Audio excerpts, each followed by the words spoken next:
In this video, we'll walk you through the process of creating a sale order and sale invoice in your system. Let's get started. First, click on Sale Order, select the customer name, choose the desired delivery date for this sale. Add an item to the order. Search for the material you need and add it to the order. Specify the quantity of the material you want to order. If you have any applicable discounts, be sure to add them here.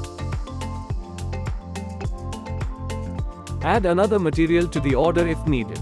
Once you've completed the order details,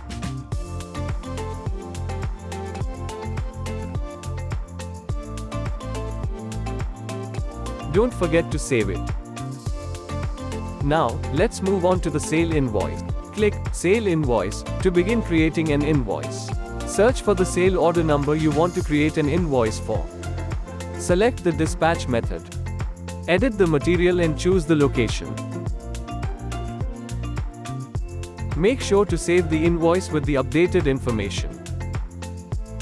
Click on Print. Search for the date associated with this invoice. View the tax invoice to review the details.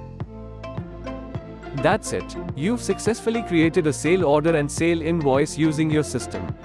Thanks for watching.